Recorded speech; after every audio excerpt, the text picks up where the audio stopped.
नमस्कार प्यारे छात्रों। आज के क्लास में हम लोग क्लास 12th के फिजिक्स का क्लास 12th के लिए फिजिक्स में क्या पढ़ने वाले हैं। क्लास 12th के लिए फिजिक्स में most important MVVI most VVI subjective questions देखने वाले हैं। मोस्ट VVI सब्जेक्टिव क्वेश्चंस देखने वाले हैं किस चैप्टर से? तो हमारा जो पहला चैप्टर है इलेक्ट्रोस्टैटिक से देखने वाले हैं।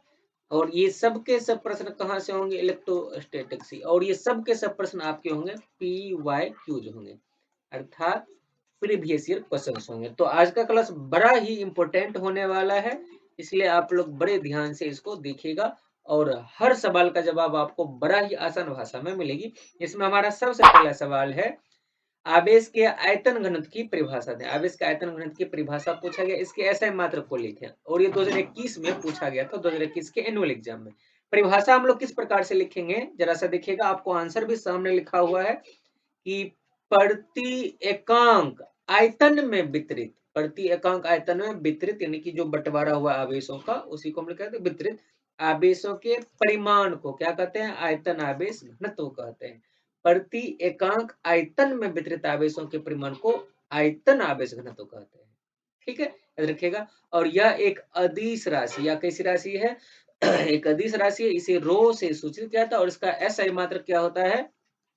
कूलम्ब प्रति वोल्ट होता है, जो कि आप फॉर्मूला से आप दिमाग लगा सकते हैं। यहाँ से रो बराबर क्या होता है? Q बट्टा V। रो बराबर होता है हमारा Q बट्टे V होता है। तो आवेश का हो गया कूलम्ब और विभव का आयतन का हो गया मीटर क्यूब। तो अच्छा, ये यहाँ गलती लिखा गया, कूलम्ब प्रति वोल्ट नहीं होगा, इसका कूलम्ब प्रति मीटर क्यूब होगा। यहाँ पे इसका मात्रक में थोड़ा सा गलत लिखा गया है, जिसको मैं सुधार कर देता हूँ। कूलम्ब प्रति मीटर क्यूब होनी चाहिए। टाइपिंग मिस्टेक को थोड़ा सा यहाँ पे ध्यान देना आप लोग। इसे ये जो कूलम्ब प्रति वोल्ट लिखा हुआ, ये कूलम्ब प्रति वोल्ट नहीं होगा, कूलम्ब प्रति मीटर क्यूब होगा, क्योंकि फॉर्मूला हम जानते हैं Q बट्टे V। Q का कूलम्ब, V का मीटर क्यूब। इसका ऐसा मात्रक होगा क्या? कूलम्ब प्रति मीटर क्यूब। नेक्स्ट प्रश्न अब हमारे सामने है दूसरा प्रश्न, विद्युत क्षेत्र की तीव्रता से आप क्या समझते हैं? ये 2020 का पूछा हुआ प्रश्न है। तो हम लोग पहले डेफिनेशन बोलेंगे कि विद्युत क्षेत्र की तीव्रता क्या है। तो ध्यान से समझिएगा कि किसी आवेश को जब हम लोग किसी स्थान पर रखते हैं तो ये अपने चारों तरफ एक क्या बना लेता है? एक क्षेत्र बना लेता है, जिस क्षेत्र में अन्य आवेश को लाने पर उस पर आकर्षण या प्रतिकर्षण का बल लगता है। डेफिनेशन पर फोकस किया जाए। विद्युत क्षेत्र में किसी बिंदु पर स्थित, अच्छा विद्युत क्षेत्र की तीव्रता पूछा गया, तो विद्युत क्षेत्र में किसी बिंदु पर स्थित परीक्षण आवेश पर लगने वाले बल, तो यहां से देखते हैं एक बार और डायग्राम से। प्लस क्यू आवेश, ये चारों बल क्या बन गया? विद्युत क्षेत्र। अगर इसमें किसी आवेश परीक्षण आवेश क्यू नॉट को लाया जाए तो इस पर एक बल लगेगा, बल F, और इस परीक्षण आवेश क्यू नॉट के अनुपात को ही हम लोग क्या कहते हैं? विद्युत क्षेत्र की तीव्रता कहते हैं। परिभाषा भी यही लिखना हम लोगों को। देखते हैं, विद्युत क्षेत्र में किसी बिंदु पर स्थित परीक्षण आवेश पर लगने वाले बल यानी कि F और परीक्षण आवेश के परिमाण यानी क्यू नॉट के अनुपात को क्या कहते हैं? विद्युत क्षेत्र की तीव्रता कहते हैं। और यह एक सदिश राशि है, इसे ई वेक्टर से सूचित किया जाता है। इसका SI मात्रक क्या होता है? इसका SI मात्रक होता है न्यूटन प्रति कूलम्ब होता है। फॉर्मूला आप लिख सकते हो, ई वेक्टर बराबर F वेक्टर बट्टा क्यू नॉट। नीचे आपको फॉर्मूला दिख जाएंगे, ई वेक्टर बराबर F वेक्टर बट्टे क्यू नॉट होगा। ठीक है, आगे बढ़े। तो नेक्स्ट सवाल हमारा है अगला, आवेश संरक्षण का सिद्धांत क्या है? ये 2020 में भी और 2022 के एनुअल एग्जाम में पूछा गया प्रश्न है कि आवेशों की ना तो उत्पत्ति होती है और ना की जा सकती है और ना ही विनाश किया जा सकता है, तो फिर क्या होगा? तो इसे एक वस्तु से, इसे सिर्फ एक वस्तु से दूसरे वस्तु पर स्थानांतरित किया जा सकता है। यानी कि किसी आवेश को वस्तु A से वस्तु B के ऊपर ट्रांसफर किया जा सकता है और आवेश को ना तो उत्पत्ति की जा सकती है और ना ही विनाश किया जा सकता है। इसी क्रम में हमारा अगला प्रश्न हमारे सामने, दो समान धन विद्युत आवेश के निकाय के बगल में विद्युत बल रेखाएं खींचे, जो कि आपके सामने नीचे में दिया हुआ है। 2017 का पूछा हुआ प्रश्न है। तो हम लोग जानते हैं कि धनात्मक आवेश से सभी विद्युत बल रेखाएं क्या होती है? निकलती है, और ऋणात्मक आवेश पर जाकर के क्या होती है? समाप्त होती है। ऋणात्मक आवेश पर समाप्त होती है। लेकिन अगर धनात्मक से निकले ऋणात्मक पर जाए तो उसका डायग्राम किस प्रकार से बनेगा? दो आवेश धनात्मक और ऋणात्मक दोनों को एक साथ रख दिया जाए तो प्लस क्यू से माइनस क्यू दोनों एक साथ रख दिया जाए तो धनात्मक से निकलेगी ऋणात्मक पर जाएगी, धनात्मक से निकलेगी ऋणात्मक पर जाएगी। लेकिन क्या होगा अगर दोनों के दोनों धनात्मक आवेश ही यहाँ पर एक साथ रख दिया जाए? तो धनात्मक से निकलेगी तो जरूर लेकिन दूसरे धनात्मक के पास नहीं जाएगी, दोनों एक दूसरे से दूर भागेगी। दोनों एक दूसरे से इस प्रकार से दूर भागेगी, इस प्रकार से दोनों एक दूसरे के क्या होगी, दूर भागेगी। इसीलिए तो समान आवेशों के बीच में क्या होती है, आकर्षण। दोनों एक दूसरे के बल रेखा को क्या करती है, दूर प्रतिकर्षित करती है। इसका डायग्राम साफ सुथरा नीचे बनाया हुआ, आप इस प्रकार से डायग्राम बना सकते हो। आगे बढ़ा जाए। पांचवा प्रश्न हमारे सामने है, प्राविद्युत शक्ति एवं आपेक्षिक प्राविद्युतांक को परिभाषित करिए। 2016 का प्रश्न है। तो पहले हम लोग प्राविद्युत शक्ति को परिभाषित करेंगे। प्राविद्युत शक्ति क्या है, विद्युत क्षेत्र या विभव प्रवणता के उस अधिकतम मान को विद्युत क्षेत्र या विभव प्रवणता, विद्युत क्षेत्र यानी कि ई या विभव प्रवणता यानी डीवी बटे डीएक्स, दोनों चीज लगभग एक ही चीजें होती है, कि उस अधिकतम मान को जिसे प्राविद्युत माध्यम बिना भंजन के सहन कर सके, क्या कहलाती है, प्राविद्युत माध्यम की प्राविद्युत सामर्थ्य या प्राविद्युत शक्ति कहलाती है। इसी को प्राविद्युत सामर्थ्य भी कहते हैं और प्राविद्युत शक्ति भी कहते हैं।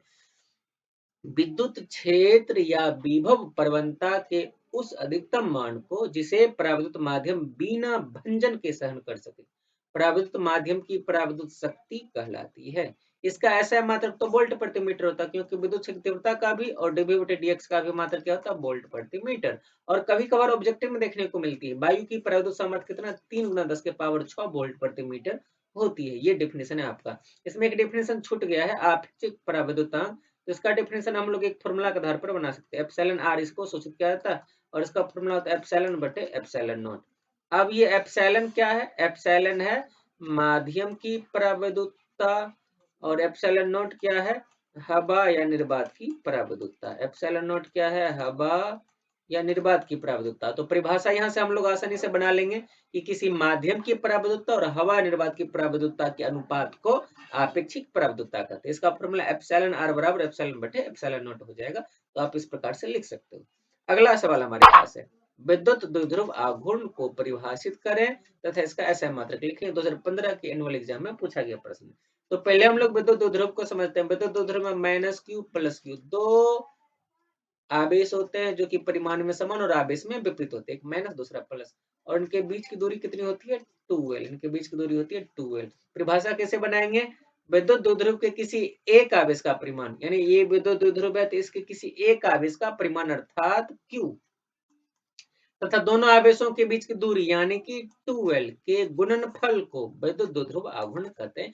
बड़ा ही आसान सा डिफिनेशन और बहुत ही प्यारा सा, क्या बोलेंगे कि विद्युत द्विध्रुव के किसी एक आवेश का परिमाण यानी Q तथा दोनों आवेशों के बीच की दूरी के गुणनफल को विद्युत द्विध्रुव आघूर्ण कहते हैं। और यह एक सदिश राशि है, इसे P वेक्टर से सूचित किया था। इसकी दिशा ऋणात्मक आवेश यानी माइनस Q से धनात्मक आवेश की तरफ होती है। अगर आप फॉर्मूला लिखना चाहो तो P बराबर Q × 2L हो जाएगा। और इसका अगर ऐसा मात्रक निकालो तो आवेश का कूलम, और 2L तो लंबाई है तो इसका हो जाएगा मीटर, यानी कि कूलम मीटर इसका ऐसा ही मात्रक हो जाएगा। ये था विद्युत द्विध्रुव आघूर्ण। अगर आपको कोई चीज डाउट रहता है या फिर नोट करना हो तो आप साथ में स्क्रीनशॉट करते जा सकते हो, ठीक है, ताकि बाद में आपको याद करने में पढ़ने में आसानी हो। अगला प्रश्न हमारे सामने है, नेक्स्ट प्रश्न है हमारे सामने 7 नंबर का, धारावाही चालक में विद्युत क्षेत्र की तीव्रता एवं समविभवी तल को परिभाषित करें। दो परिभाषा इसमें पूछा गया 2013 के प्रश्न में। प्रश्न क्या है, धारावाही चालक में विद्युत क्षेत्र की तीव्रता एवं समविभवी तल को परिभाषित करें। विद्युत क्षेत्र की तीव्रता क्या होगी, तो विद्युत क्षेत्र में किसी बिंदु पर, अच्छा इसका डेफिनेशन तो अभी हमने थोड़ी देर पहले ही देखा था, फिर से डेफिनेशन बोलते हैं। विद्युत क्षेत्र में किसी बिंदु पर स्थित परीक्षण आवेश पर लगने वाले बल यानी F वेक्टर तथा परीक्षण आवेश के परिमाण यानी Q नॉट के अनुपात को क्या कहते हैं, विद्युत क्षेत्र की तीव्रता कहते हैं। आप नीचे फॉर्मूला भी इस प्रकार से लिख सकते हो, E वेक्टर बराबर F वेक्टर बटे Q नॉट। और समविभवी तल क्या है, तो विद्युत क्षेत्र में स्थित वैसा तल जिसके प्रत्येक बिंदु पर विद्युत विभव का मान समान होता है, समविभवी तल कहलाता है। ये है हमारा नेक्स्ट डेफिनेशन। ये 7वां प्रश्न था। आगे बढ़ते हैं, नेक्स्ट प्रश्न हमारे सामने है 8 नंबर का, विद्युत आवेश के दो मौलिक गुणों को लिखे। 2012 में पूछा गया प्रश्न है।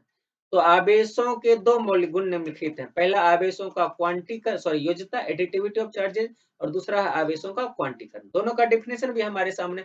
आवेशों की योज्यता क्या होता है, बड़े ध्यान से समझिएगा कि अगर ये एक वस्तु है या निकाय है तो इसमें ढेर सारा आवेश है, Q1 Q2 Q3, इस प्रकार से ढेर सारा आवेश है। तो अगर हमसे इस वस्तु का टोटल आवेश, कुल आवेश पूछा जाए तो क्या बोलेंगे कि किसी वस्तु का कुल आवेश उसमें स्थित सभी आवेशों के बीजगणितीय योगफल के बराबर होता है और यही है आवेशों की योज्यता। कैसे बोलोगे परिभाषा? किसी वस्तु अथवा निकाय में उपस्थित कुल आवेश का मान उसमें उपस्थित सभी आवेशों के बीजगणितीय योगफल के बराबर होता है, जिसका फॉर्मूला आप इस प्रकार से लिख सकते हो, Q टोटल बराबर Q1 plus Q2 plus dot dot dot Qn तक जाएगा। अच्छा, आवेशों का क्वांटीकरण क्या होता है? अभी हमने बोला कि किसी वस्तु पर जो कुल आवेश होगा वो उन सभी आवेशों का बीजगणितीय योगफल होगा। तो जब भी हम लोग Q का मान लिखते हैं वो हमेशा एक चीज जिसको हम लोग E कहते हैं के पूर्णांकीय गुणज के रूप में होता है, हमेशा E के पूर्णांकीय गुणज के रूप में होगा, कभी भी दशमलव या बट्टा के रूप में नहीं दिखेगा। और इसी चीज को कहते हैं आवेशों का क्वांटीकरण, क्वांटाइजेशन ऑफ चार्ज। कैसे बोलेंगे परिभाषा? किसी वस्तु अथवा निकाय का कुल आवेश हमेशा मूल आवेश मतलब मूल आवेश हम लोग मूल आवेश ई कहते हैं, मूल आवेश का पूर्णांक गुणज के बराबर होता है। अर्थात Q बराबर हम लोग फॉर्मूला लिख सकते हैं प्लस माइनस n इंटू ई। प्लस कब होगा? जब इलेक्ट्रॉनों का त्याग करेगा, और माइनस कब होगा? जब इलेक्ट्रॉनों को ग्रहण करेगा। जहाँ n क्या पूर्णांक इलेक्ट्रॉनों की संख्या और ई हमारा मूल आवेश है, इसका मान होता है 1.6 गुना 10 के पावर माइनस 19 कूलम। आगे बढ़ा जाए तो नेक्स्ट सवाल अब हमारे सामने क्या है 9 नंबर का, विद्युत फ्लक्स को परिभाषित करें तथा इसके असम मात्र को भी लिखें। 2019 का पूछा हुआ प्रश्न, विद्युत फ्लक्स का डेफिनेशन पूछा। फ्लक्स का डेफिनेशन बहुत ही आसान है और बहुत ही प्यारा सा है, हमने पढ़ा हुआ है। क्या पढ़ा हुआ है? विद्युत क्षेत्र में स्थित किसी पृष्ठ, विद्युत क्षेत्र में अगर कोई पृष्ठ इस प्रकार से स्थित है तो इससे होकर के लंबत गुजरने वाली जितने भी विद्युत बल रेखा होगा उसी की संख्या को विद्युत फ्लक्स कहते हैं। कैसे बोलेंगे परिभाषा? विद्युत क्षेत्र में स्थित किसी पृष्ठ के लंबवत गुजरने वाली कुल विद्युत बल रेखाओं की, विद्युत यहाँ गलत लिखा गया है, कुल विद्युत बल रेखाओं की संख्या को विद्युत फ्लक्स कहते हैं।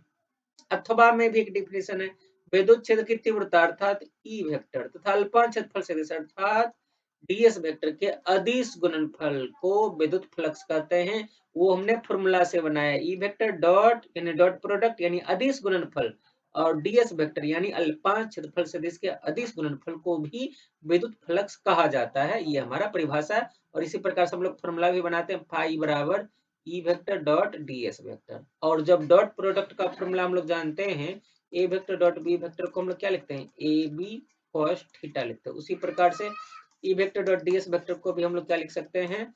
ई डीएस कॉस थीटा लिख सकते हैं, बिल्कुल। और विद्युत फ्लक्स क्या एक अदिश राशि है, इसे फाई ई से सूचित किया जाता है।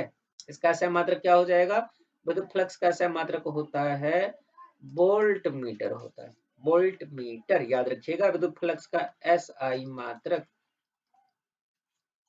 मैं अच्छे से लिख देता हूँ, आप स्क्रीनशॉट कर लेना। विद्युत फ्लक्स का एस आई मात्रक क्या होता है? वोल्ट मीटर होता है, वोल्ट मीटर। और अगला सवाल हमारे सामने है, मुक्त आकाश की विद्युतशीलता यानी एप्सिलॉन नॉट का मात्रक निकालना है और बीमीय सूत्र भी निकालना है। मुक्त आकाश की विद्युतशीलता का मात्रक और बीमीय सूत्र लिखना है, जो कि एप्सिलॉन नॉट का मात्रक क्या होता है? प्रति न्यूटन प्रति मीटर स्क्वायर कूलम स्क्वायर होता है। और एप्सिलॉन नॉट की बीमा क्या होती है? m-1 l-3 t4 a2 होता है। तो इस प्रकार से आप इसका बीमा निकाल सकते हो। ठीक, तो आज के क्लास में हमने टोटल 10 क्वेश्चन डिस्कस किया है और भी नेक्स्ट पार्ट में हम लोग बाकी के सवाल को डिस्कस करेंगे। तो आज के लिए इतना ही, मिलते हैं अगले क्लास में, तब तक के लिए बहुत बहुत धन्यवाद।